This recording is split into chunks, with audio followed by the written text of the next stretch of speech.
Hello, I'm Candace Downey. Candace was one of those very special children. She was a child that everybody loved.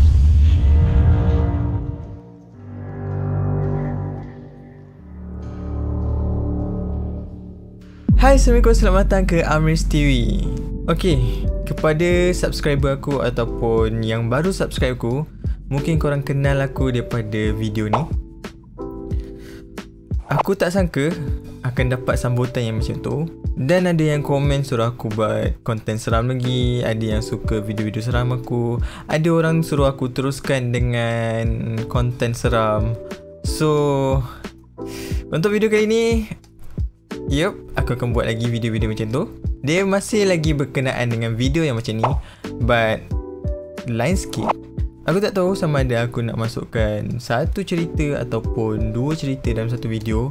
Tengok macam mana masa dia. Kalau aku rasa macam dah lama sangat aku bercerita, so aku akan buat satu cerita je. So kalau aku rasa macam sekejap sangat cerita tu, aku akan tambah lagi dua cerita. Depends on korang suka yang macam mana. So, ini dia. Ini dia video yang korang tunggu. Aku tak tahulah korang tunggu ke apa, tapi aku rasa topik ni interesting untuk kongsikan dekat korang. So, ini dia, The Dark Story tentang Phineas and Ferb, ataupun sisi gelap daripada cerita Phineas and Ferb. Sebelum aku cakap apa-apa, sebelum aku cerita apa-apa, aku nak cakap awal-awal, aku pun tak pasti dan ramai juga tak pasti sama ada cerita ni betul atau tak, sama ada real ataupun rekaan. Tapi yang viral sekarang ni, yang ramai orang tengah bercakap sekarang ni tentang Phineas and Ferb diadaptasi daripada kisah benar. Hello, I'm Candace Downey. Candace was one of those very special children. She was a child that everybody loved. Kisah benar tu bukan yang ceria-ceria, yang gelak-gelak, tapi kisah benar yang agak menyedihkan, yang agak sadis, yang agak mengerikan tu depends on korang. Tapi dia more pada menyedihkan. Sebab apa? Tunggu aku cerita. So basically, korang mesti dah tahu cerita Phineas and Ferb ni tentang apa dan pasal apa. Cerita Phineas and Ferb ni berkenaan dengan dua orang budak yang tak tahu nak buat apa sepanjang cuti musim panas. And then diorang terfikir benda-benda yang kreatif, nak buat roller coaster belakang rumah, nak buat pantai, nak buat macam-macam lagi lah.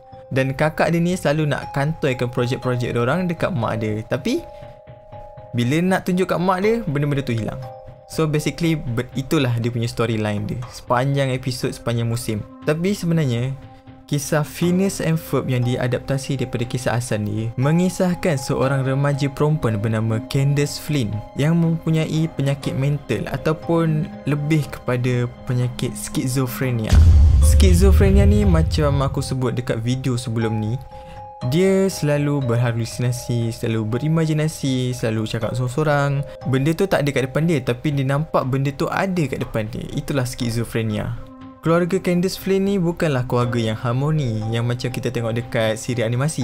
Keluarga dia sangat berpecah belah. Mak dengan ayah dia asyik bergaduh. Dan akhirnya mereka bercerai. Dan akhirnya Candace Flynn di bawah jagaan ibu dia. Dan dia mempunyai dua adik-beradik, iaitu Phineas dan Ferb. Phineas yang dilahirkan dengan high hyperactivity, iaitu penyakit yang sukar untuk mengawal tingkah laku, sukar untuk memberi tumpuan, dan dia selalu membuat aktiviti yang berlebihan lah.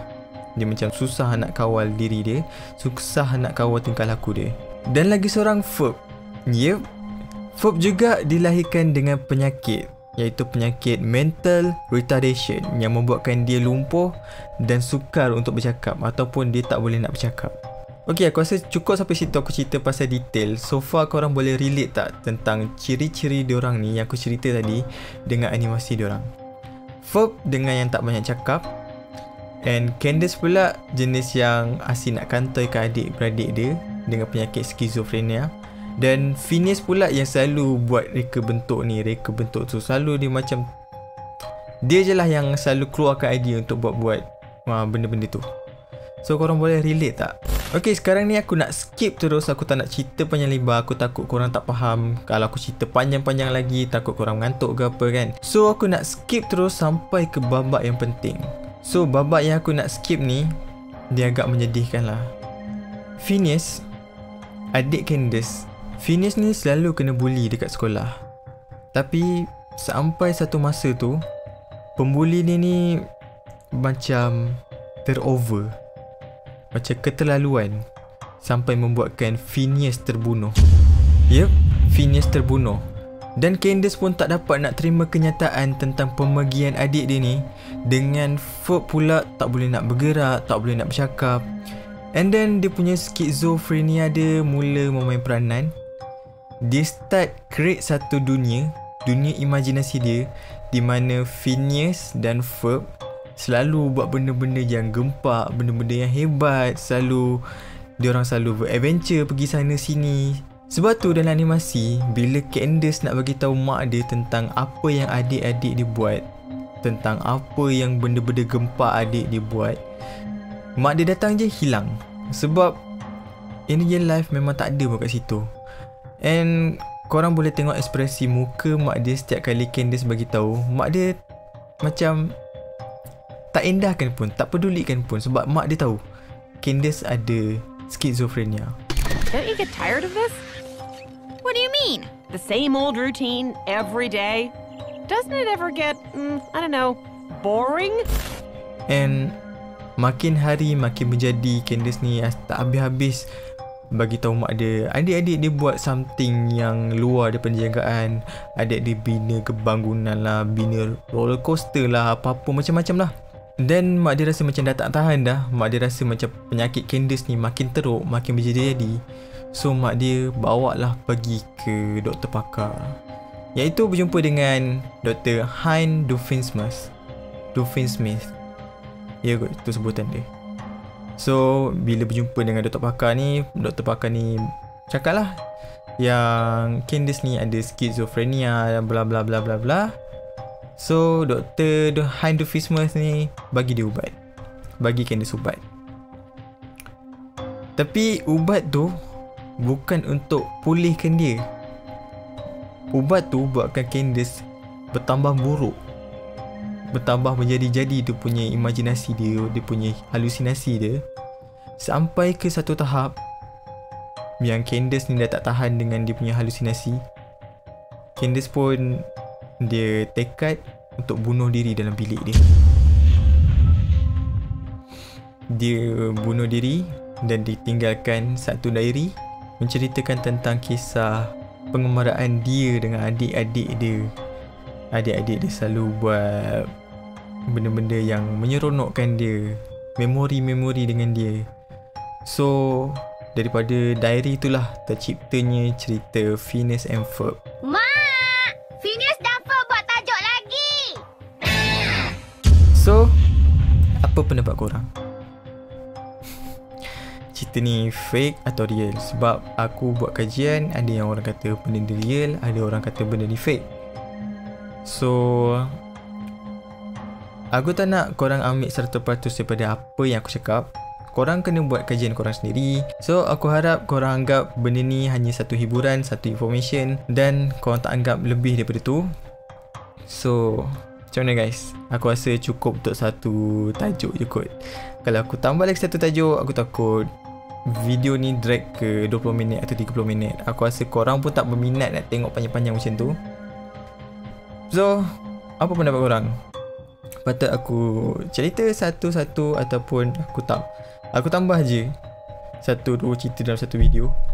Aku nak tanya pendapat korang. Kalau korang suka, aku buat. Kalau korang suka macam ni, aku stay macam ni. Ada lagi cerita-cerita yang menarik aku nak kongsi akan datang. Aku nak tengok pendapat korang macam mana, okay? So, aku rasa sampai situ je video kita kali ni. Aku rasa